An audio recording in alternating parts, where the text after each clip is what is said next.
Good afternoon, and welcome to our webinar. We're pleased that you could take time out of your busy day to join us. I want to remind you that there are downloadable files located in the lower left-hand corner, including a copy of today's presentation and some additional resources.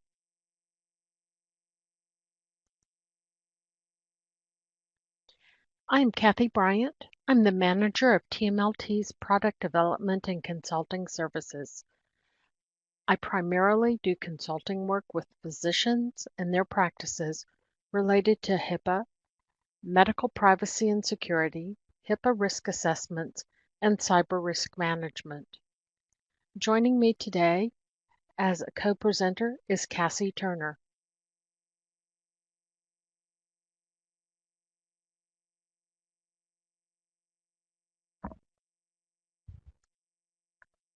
Cassie is a senior risk management representative with TMLT's risk management department, and she also does presentations, or she also does risk assessments at TMLT.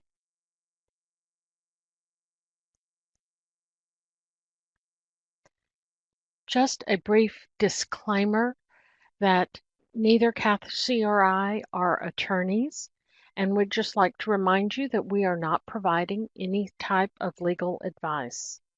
The information presented today is to be used as a resource, and anything that you choose to add to your practice, you should consider reviewing with your personal attorney.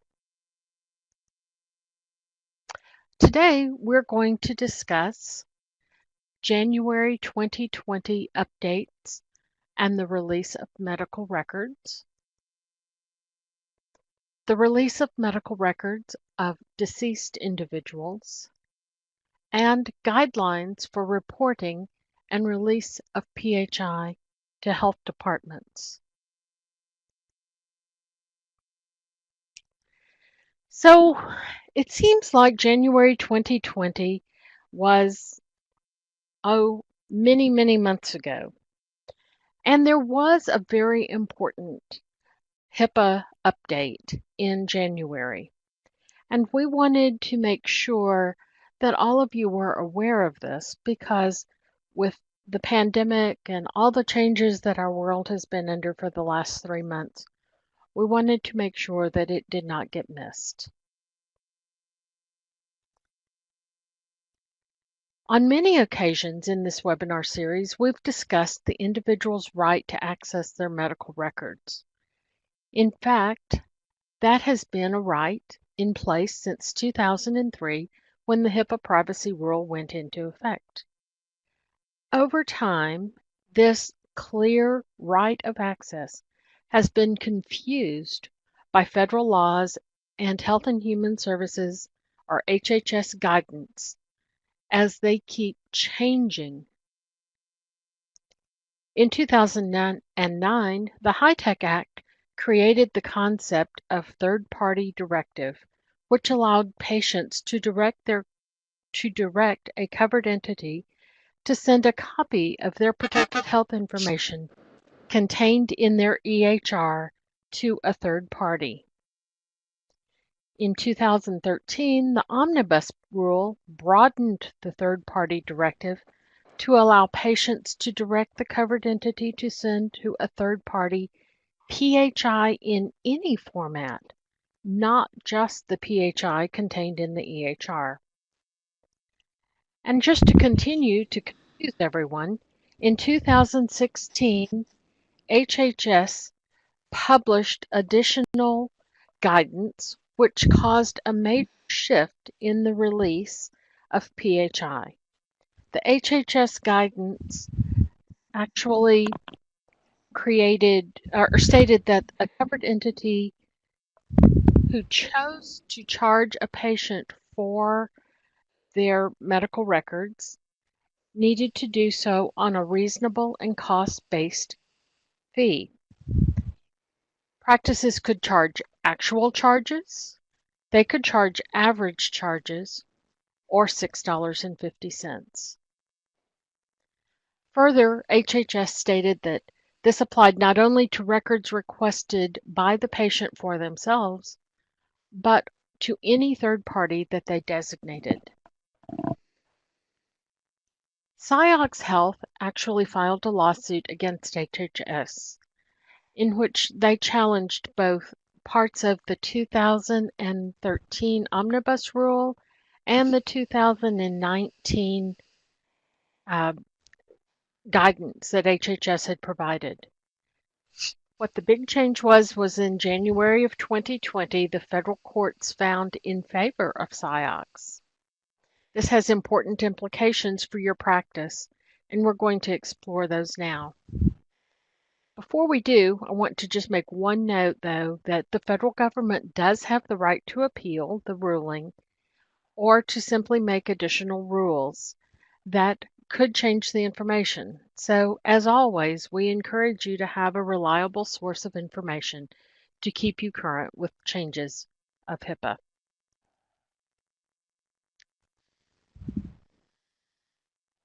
The wording on this slide is actually from an update that HHS provided and is also now on their frequently asked questions page. But it is provided as a download on the important notice regarding the individual's right to access their health information. Basically, if a covered entity chooses to charge a patient for a copy of their records, it should be reasonable and cost-based. It is if the records are electronic, for instance, in an EHR, and are being provided in an electronic format, then you should charge either the actual, the average, or $6.50. So again, that's relating just to the patient. This is just a further restatement of this, that when an individual patient requests access to their records or a copy of their records for themselves, then exercising this right is undisturbed and the fees remain in effect. Further, the court limited the third-party directive to requests for a copy of electronic health records in electronic format only. So that means if you have paper records, you do not have to provide them electronically unless you choose to do that. Frequently, we get asked the question about attorneys requesting records on behalf of a patient. In fact, we received just last week a question from a practice in which an attorney was requesting records on behalf of the patient on a form that I'm sure you probably have seen as well, that states something to the effect, I will pay a fee for electronic copies of the PHI maintained electronically, provided the fee does not exceed $6.50. So the question, does HIPAA patient rate of $6.50 apply to medical records provided to law firms? And it does not. I would encourage you to perhaps send one of the downloadable files on the left to the law firm and state that your regular fees for producing medical records will apply. I'm going to turn it over to Cassie to discuss the release of medical records of deceased individuals. Great. Thank you, Kathy, and thank you for covering that update. We are hopeful that this patient rate update and this release to third parties is helpful to you guys. So let's take a look at release of medical records of deceased individuals. In our risk management department, we get this question pretty routinely.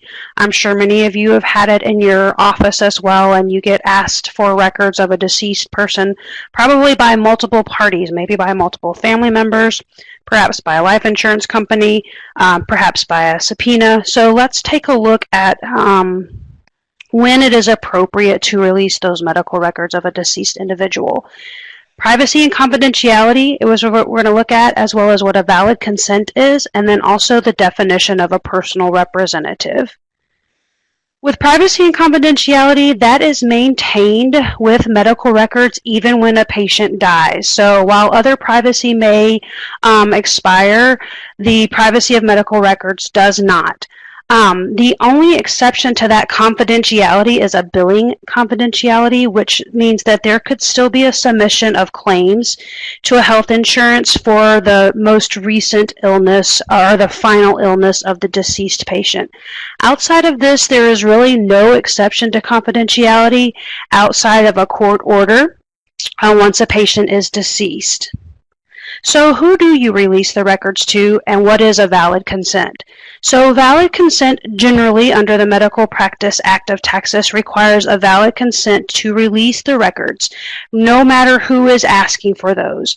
And it would require it to be written and also signed.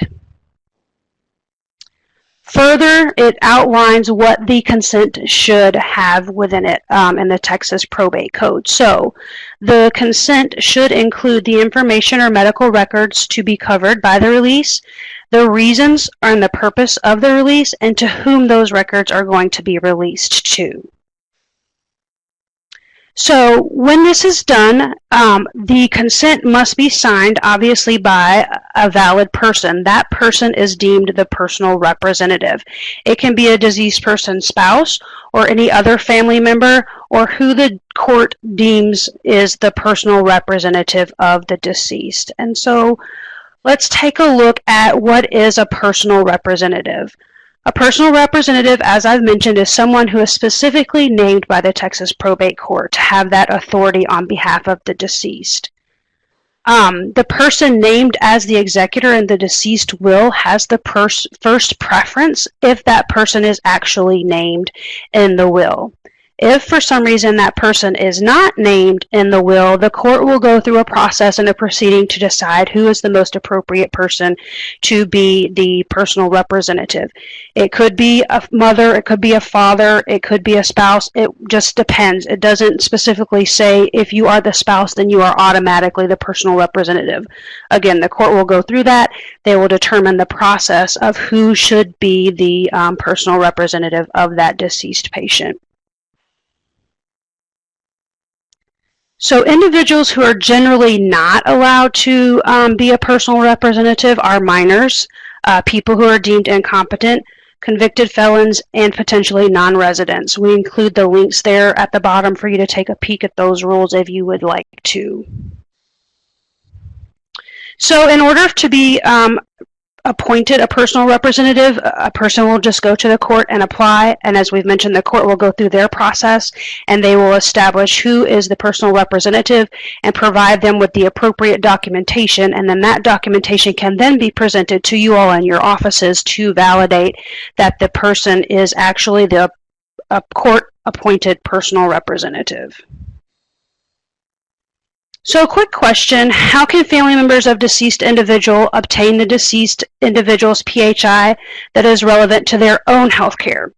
Speaking of HIPAA, they gave you a caveat here. So if a person needs information pertaining to a deceased family member, the primary topic that generally comes up here is maybe a cancer, and they want to know if they're potentially at risk because of their family member, then those medical records can be released for treatment directly to the treating provider. They would not be released to the family member, but they can be released to the treating provider of the surviving family member if there is a concern for some type of risk that would be passed down from one relative to the next.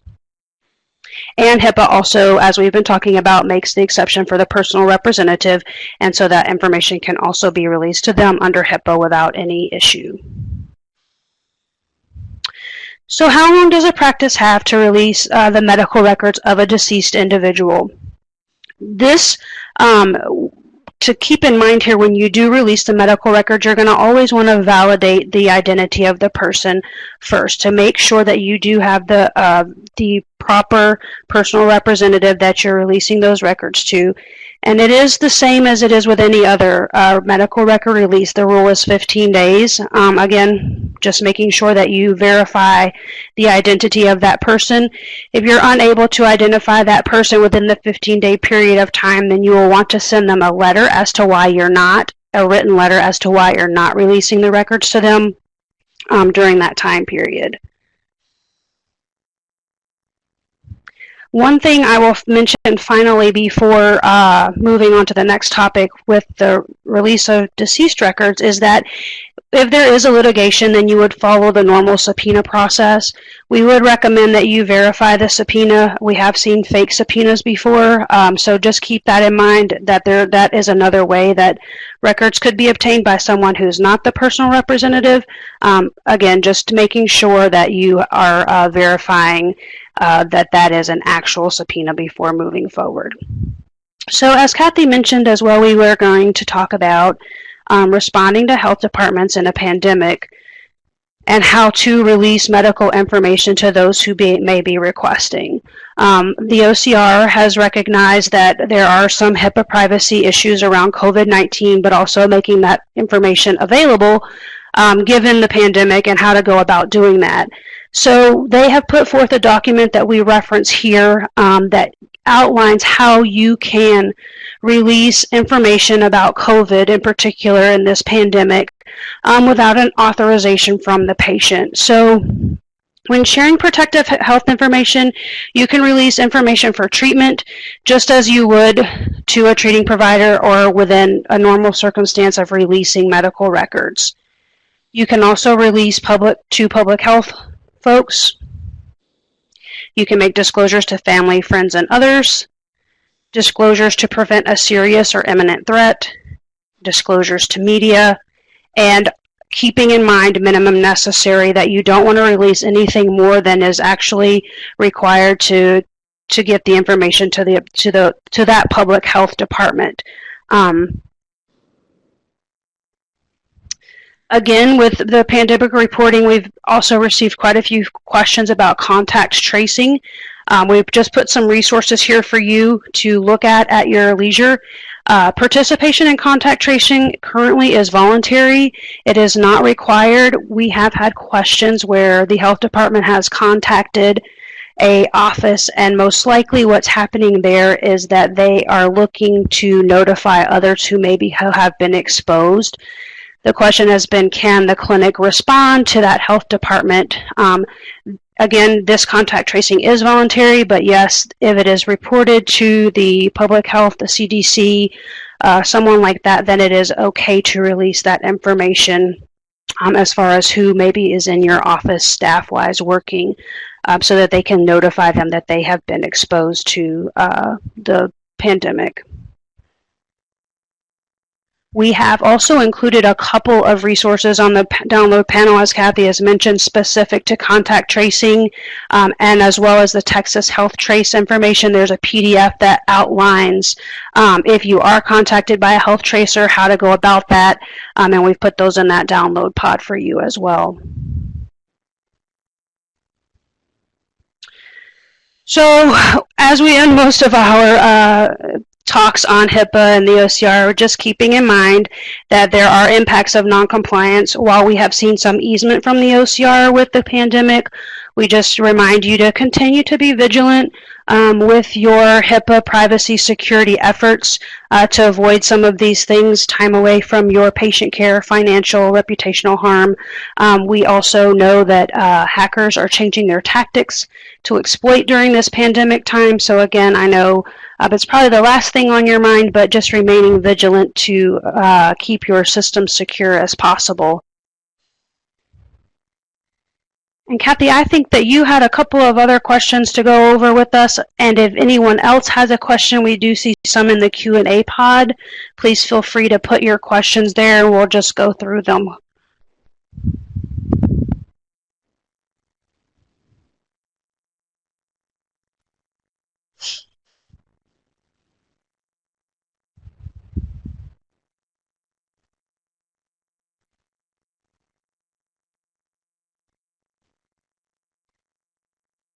Kathy, I think that you put forth that poll question after today's webinar. I will make changes to my practice. Thank you for pointing that out, Cassie. The first question we'd like to answer is, can we release patient records received, say, lab results from a provider that subsequently the patient provided the records to them? I would reference you back to the Texas Medical Board Rule, Chapter 165, that specifically talks about anytime you get medical records from another provider and you use them for your care or treatment, then they become part of your records. And so when you get a records request, you do need to provide those labs, those notes, whatever you have received from the other provider as part of your records.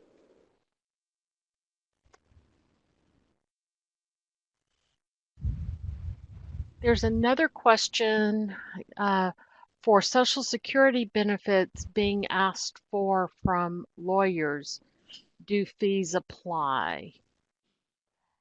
Perhaps this person can explain a bit further what type of Social Security benefits are being requested, and we'll circle back to that.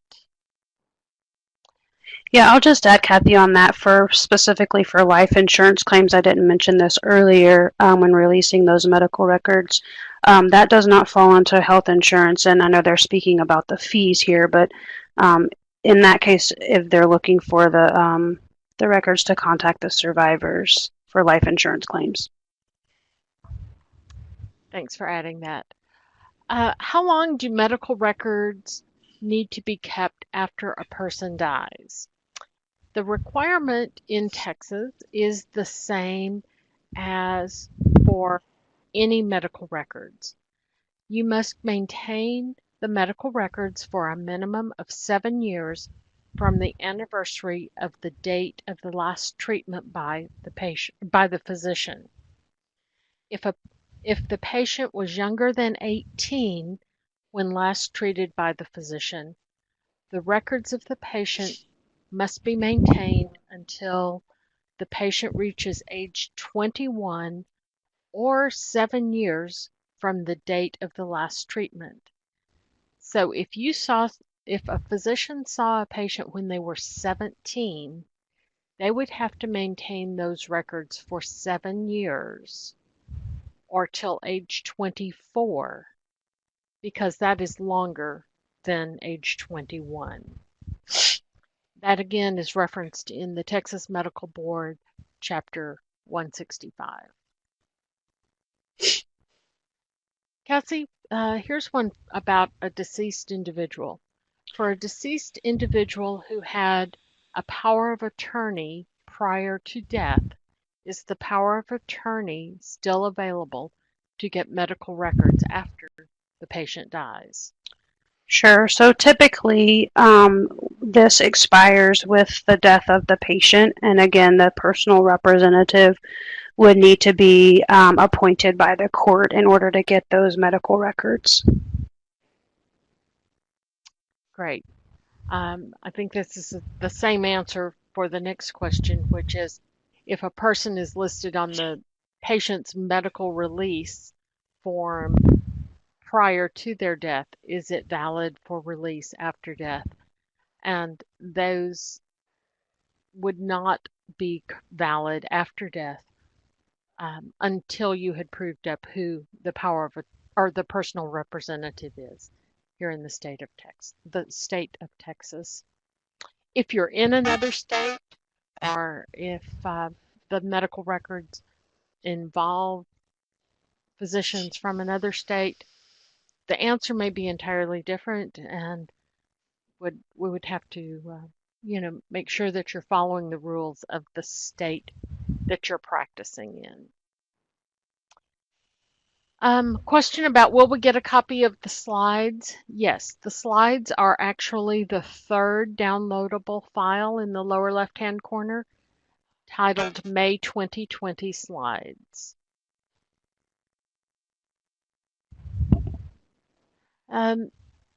For short-term disability paperwork and FMLA, is Texas exempt from assigned release to release any medical information?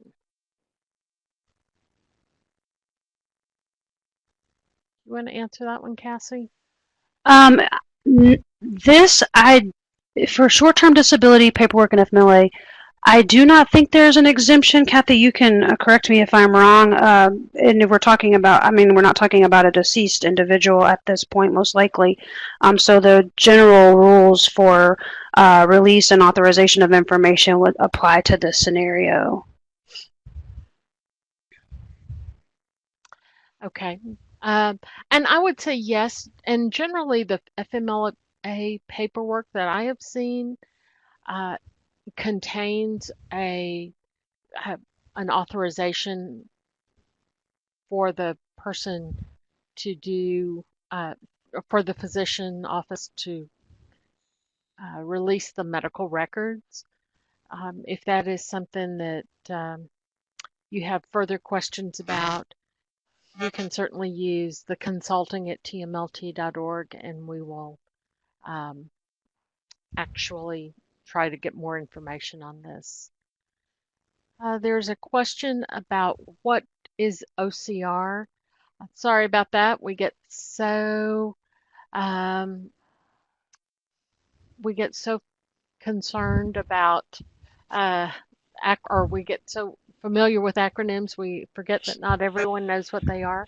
OCR is the Office for Civil Rights.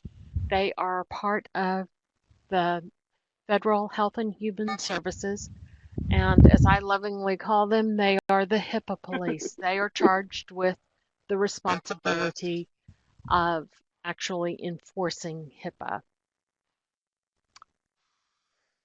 Cassie, here's one. What's the best way to verify if a subpoena is real? Sure. This one can get a little gray, or perhaps. Typically, we recommend that the first thing would be to check the dates, to check the names. We've actually seen subpoenas that have been signed by a deceased person, meaning that the date was past their death. So there's some basic things that you can look at as far as name, date, and also working with attorneys to make sure that they are actually legitimate subpoenas. Unfortunately, these forms are easily available and readily available online often, and folks can just grab a copy and potentially forge it. So there are a couple of different ways to go about it, but some basics to take a peek at initially. Thanks. So there's a question, can we charge SIOCS?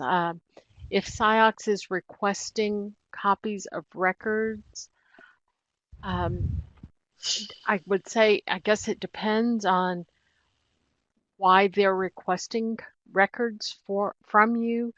If it is in the pursuit, or if it's for treatment or payment or healthcare operations, typically there's no charge associated with those, but we can discuss that further. If you want to send us your contact information at consulting@tmlt.org, one of us can reach out to you individually. Will this webinar be recorded, and can I listen to it again?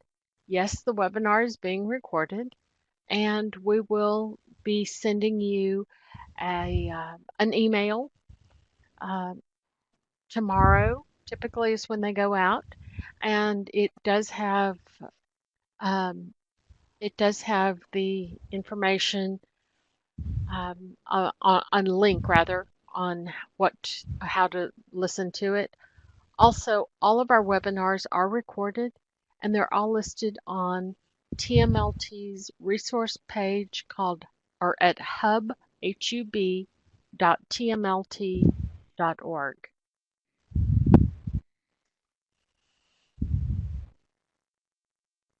Can you briefly run through the fees for uh, releasing a paper copy of a lengthy medical record? Cassie, do you have those numbers off the top of your head? I do not have them off the top of my head, but we can kind of tag team it here. I mean, it will depend on if you're releasing directly to the patient or if you're releasing to someone else, and then pending if you're in the state of Texas, which I will just assume. So in the state of Texas, there are some prescribed fees that you can charge to a third party. If it's to the individual, as Kathy mentioned earlier, you will want to make sure that you either have the average cost, the actual cost, or the $6.50 if you're releasing directly to the patient. And those fees are located in the Texas Medical Board Rule Chapter 165. If you have trouble locating those, you can either shoot an email to consulting@tmlt.org and we'll help you find those. Otherwise, you're certainly welcome to, at any time, you can call the Risk Management Department at TMLT. They answer questions every day on actually releasing medical records.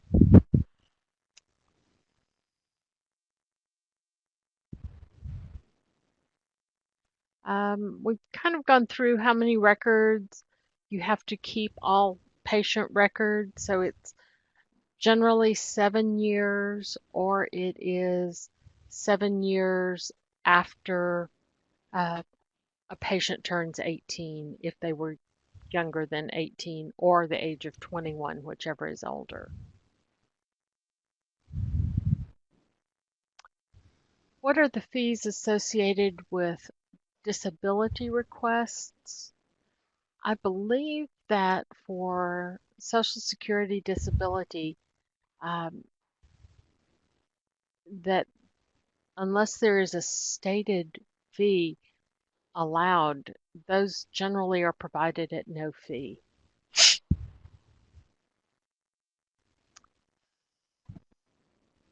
Are there any updates on fees? We've been covering that. Again, typically, if it is to the patient, the update is actual charge, average charge, or $6.50. If it is to a third party, the third party charges are in Texas are reflected in the Texas Medical Board, Chapter 165. Cassie, would you please repeat your answer regarding life insurance? Sure. So if a life insurance company contacts you asking for medical records, typically you would not provide those to the life insurance company for a claim. Your best option would be to have them contact the survivors or the personal representative to follow up and get whatever they needed. That's not something that you all are required to do in the state of Texas. So another question about fees. We had an understanding from the Texas Medical Board that we could charge $25 for records for personal copies. We're confused by the 3 options you mentioned. So there is confusion. We actually last year did an entire webinar just on the fees that were allowed for individuals for the release of medical records.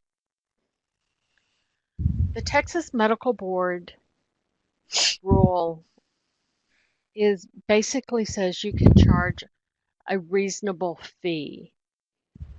not to exceed $25 for the first so many pages. So if you are getting requests for records from patients for their personal use, you may charge the actual fee, the actual cost to copy the records. You may charge the average costs for the records, or you may charge $6.50.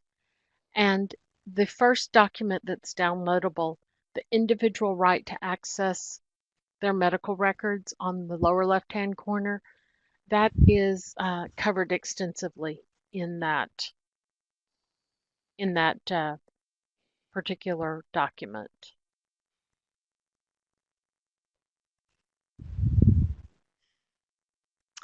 See, there's a question, if retiring is the amount of time required to keep records also 7 years. The requirement is the same, whether you are retiring or continuing your practice. The records do have to be available through a custodian for a minimum of 7 years, unless you're talking about records of minors, and then that would be where it's the 18 plus the 21 years or 7 years from the last service.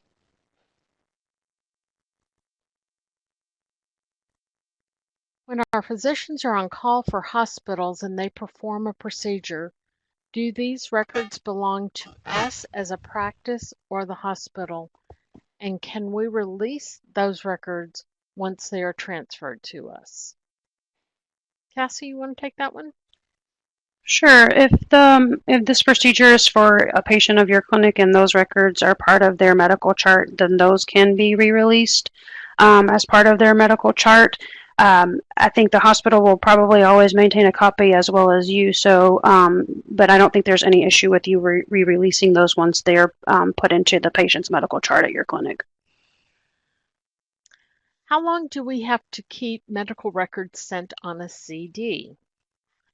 If those records are being reviewed, or I'm sorry, if those records are being utilized for the treatment of the patient, whether you keep them on a CD or whether you actually import them into your electronic record, those become part of your medical record, and you have to keep them for 7 years past the last visit with the patient, or age 21 if they are a minor patient and that is shorter than 7 years. Or I'm sorry, if that's the longer, how long after you've seen the patient. So if you saw a 2-year-old and got records on a CD, 7 years is not when you could destroy the CD. You would have to keep it till the child was age 21 before you could destroy those. Some Medicare Advantage plans require 10 years. Are we required to keep those records for 10 years? Those Medicare Advantage plans are confusing, and yes, if you're participating in those, I would suggest 10 years.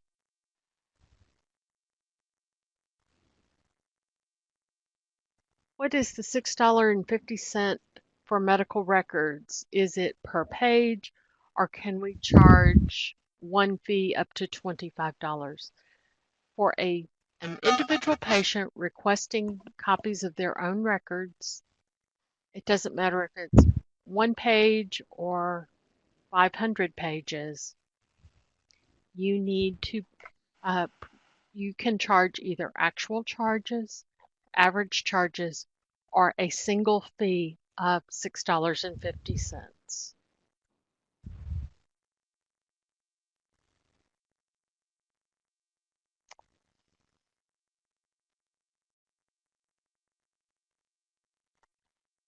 Do we need an authorization in writing from the patient to complete short-term disability? I think we've answered that perhaps.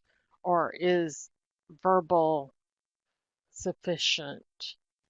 Didn't we cover that, Cassie? Yes, we did. And as you mentioned, typically those FMLA and short-term disability forms have a default area for an authorization of the patient. So that's, I think that and a lot of those forms are standard, at least per the state of Texas, they are. So I think you're going to capture that within the form. There was a comment about the downloadable file says it's unsupported content. If you would just email specifically to consulting@tmlt.org which document was unsupported, we'll make sure we get that to you.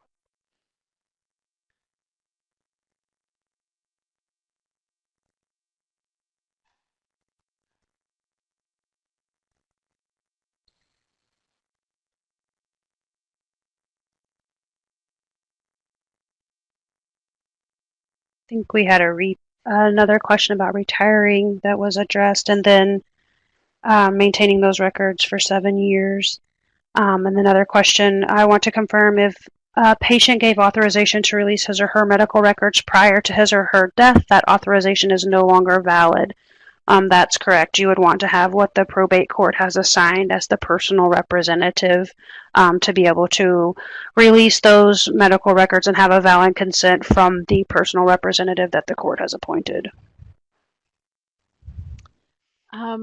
There's a question about, I'm assuming it's about charging for records released for medical record review audits. I would say check your contract. If it is a managed care contract, sometimes those require that you participate in releasing those records at no charge. But without knowing more about that, I can't really address that.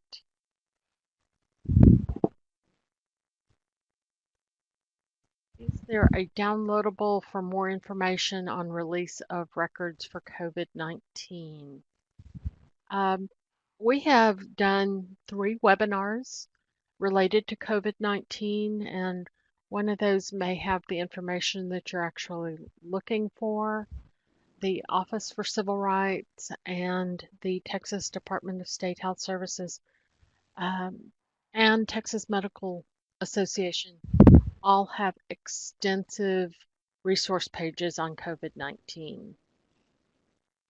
And also, if they're referring to the portion that we covered today, there is a link within the slides that will take you to a PDF that outlines the release for treatment and public health that we discussed a little bit earlier.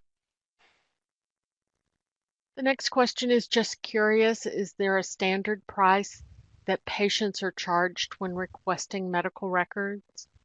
More and more we have seen where patients are not being charged anything for copies of their medical records. Under HIPAA, it is a patient right. So if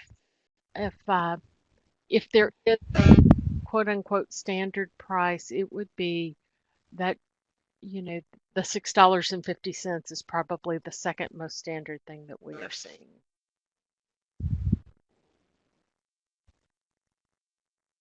SCIOX is requesting records for Medicare Advantage plans for both patients who are in and out of these network to the provider. Is it legal to release the information if I am not in the network? I think we might need to have more of a conversation about that.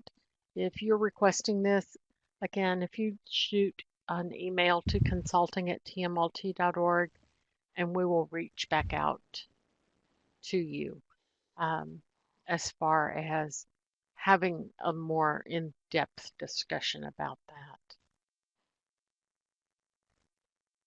If a patient asks for test results that were ordered by another doctor, can the consultant doctor release those to the patient? Again, if those records are part of your medical record, then they should be uh, included in the medical records and released to the patient if requested.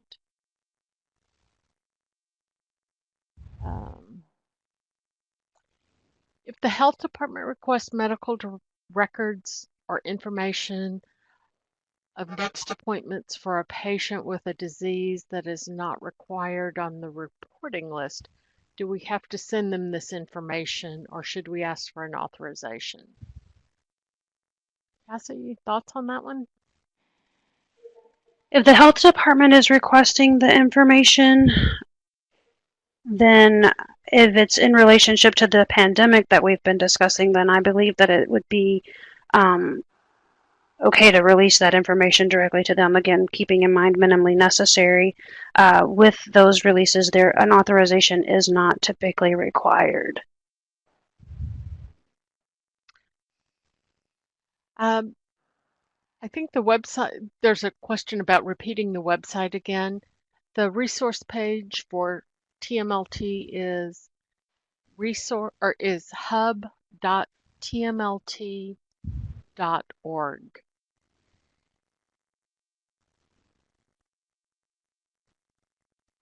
Often I will receive a record request from attorneys stating that they're representing the patient to receive Social Security or similar, and often with a photocopy stating you won't charge any fees for this record request. Is it legit? Probably would want to take a look at that. If you would share that with us at consulting@tmlt.org, we'll be happy to either take a look at it or pass it on to someone to look at to see if it is legitimate or not.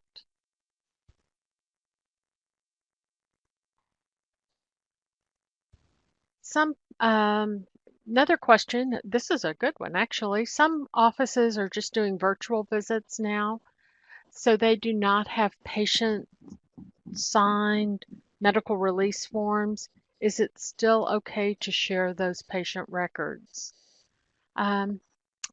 My first inclination is if you are needing to share those with another provider, if it's for continued treatment, that of course is okay to do without a signed release form. You can always, if you need a signed release form for some reason, you can always either email the patient, push it out through your portal, or mail it to the patient and have them send it back to you. Fax is always still an option as well. Any other thoughts on that, Cassie? No, I think that you answered it. I know that in establishing a patient relationship, some of that was eased, as we mentioned earlier, from the OCR's perspective and being able to establish without some of that. But if it's for treatment and you're forwarding it on to another provider, I do think that that's certainly acceptable without having an authorization form. Are we required to keep all parts of the record shared with us by other providers, or can we thin, such as covered sheets, little information pages, etc.? Typically, if you have requested medical records, you need to add to your records anything that your provider is going to find pertinent and that they will use for the treatment and care of that patient. So if there are miscellaneous pieces of paper that you don't use or do not need, I think it would be okay to remove those either before scanning them. If a patient brings a stack of paper into you, the provider can always just flag the pages they want copied and you can give them back to the patient if they're bringing them in.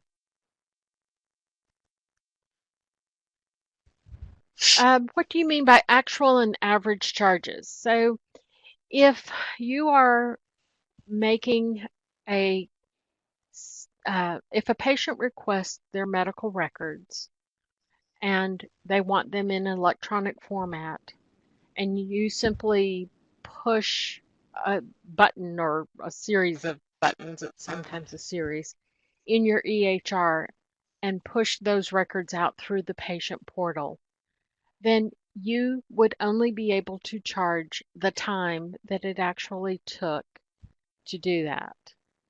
If you were providing them in paper format, you would be able to charge the time it took the individual doing the process, plus the numbers of sheets of paper, plus whatever delivery method, for example, postage. Those would be actual charges. If you don't want to keep actual charges on every single records request, you can keep them for a period of time and do an average over time, and that becomes your average charge. So that again is covered extensively in that first document, the individual right to release their medical records. What if a patient signs a release for information to life insurance? I'm guessing that was signed in order to obtain life insurance, and that would be considered a valid medical records release, as long as you can verify that that was in fact signed by the patient. When a patient transfers to another doctor and we send the records to their new office, do we still have to keep the records for 7 years? Yes. Sorry, that's the bottom line.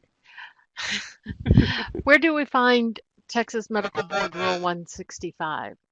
The easiest place probably is just to Google Texas Medical Board Rule Chapter 165. If you have trouble finding it, shoot us an email at consulting@tmlt.org, and we'll be happy to cover that. We just covered the actual charges, how we calculate that.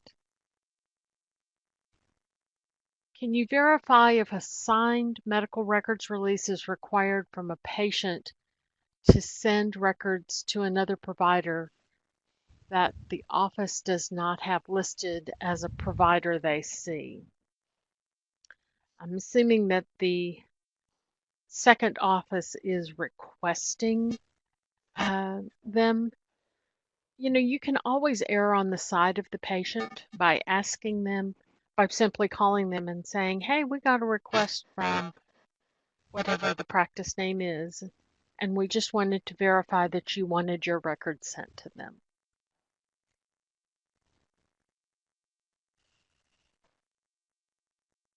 If we have electronic medical records, are we mandated to release in electronic form, or are we allowed to release the record in paper form?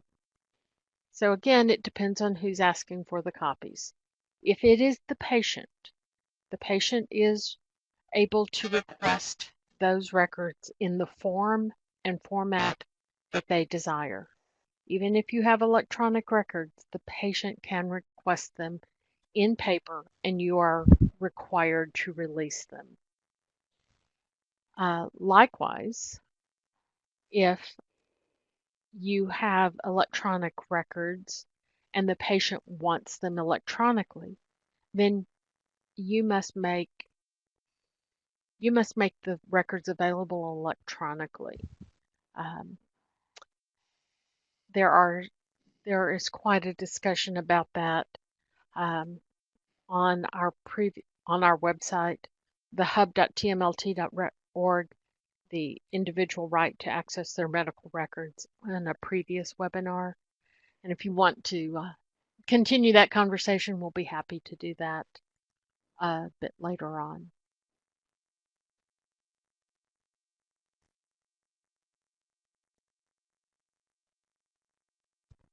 Medical records companies working for commercial payers will request records for a time frame that is outside the current carrier's coverage. Do we need to send the medical records if the patient had another insurance carrier during part of that time frame. Thoughts on that one, Cassie? Yeah, and correct me if I'm wrong. My understanding is that if it's you would adhere to the time frame of their coverage when responding back to the insurance company, and items that fell outside of their coverage would not be included.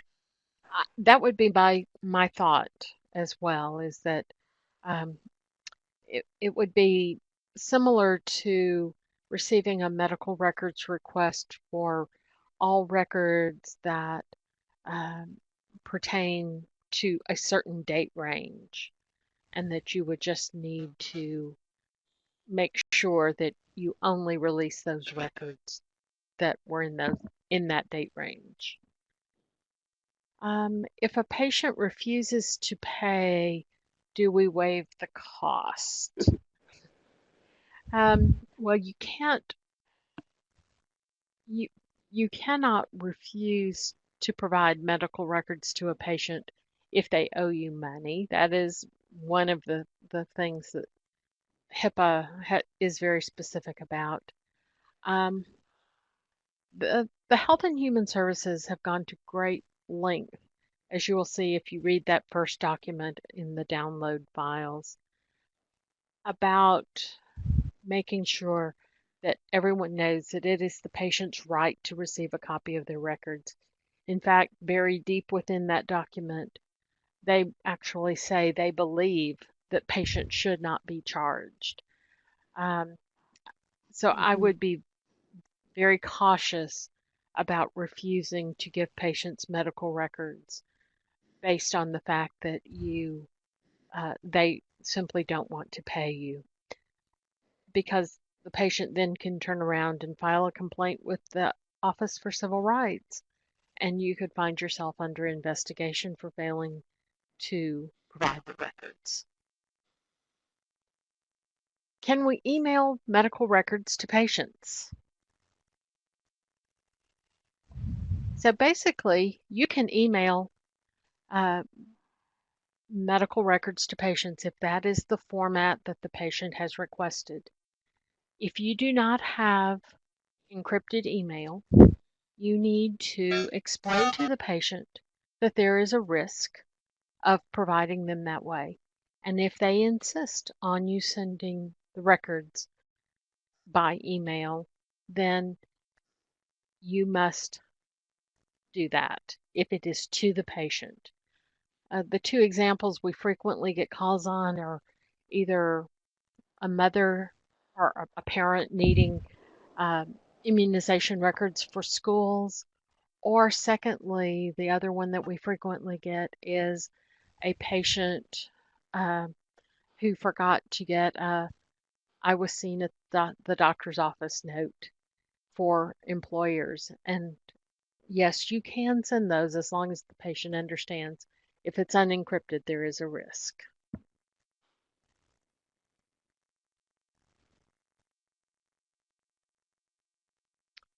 Cassie, you want to take a stab at, are we allowed to release any internal communications between physicians and staff, such as telephone encounters?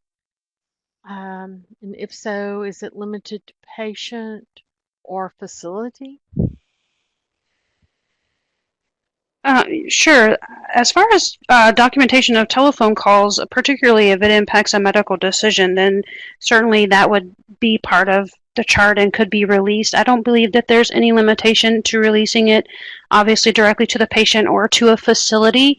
Again, and if it's something that impacts the medical decision, you would definitely want that captured and do your telephone encounters and made available to the patient, or particularly if there's continuity of care for another provider to have that information as well. And in fact, that is addressed in Chapter 165 of the Texas Medical Board Right. Rule, that it doesn't matter how the encounter, whether it's in person, telemedicine, however, it's all part of the patient record. We've always required a written medical release to keep in the patient's file. Is this the preferred method, or can we can the patient verbally, can the patient verbally request over the phone that records be forwarded to another provider? Um, it's it's always preferable to get an authorization for the release of medical records to a third party. It is not required that you get a written authorization to release them to the patient themselves. I think our last question for today is, for workman's comp patients, can we release records to the patient directly or only to workman's comp? Cassie, unless you think of something else, there is, I believe it's only directly to workman's compensation that those records are required to be released. Yes, that's my understanding. We've gotten a couple more pop-ups since the last one. When a parent is fighting for custody and asking for a minor medical record, do we have to let the other parent have the records? I think is the rest of that question. Generally speaking, especially during the custody battle, both parents are have the right to access the medical records. If you have specific questions and if there are specific reasons, we can certainly have those have you talk to an attorney, because the parental rights questions get very tricky. Are we allowed to release information to an emergency contact if the contact is not listed on your HIPAA form? Typically speaking, no. If it's someone that is available or someone that the patient has wanted information provided to, the answer is no. There are a few situations that there are some exceptions. So if you have a specific circumstance that you're thinking about, you can shoot an email to consulting@tmlt.org.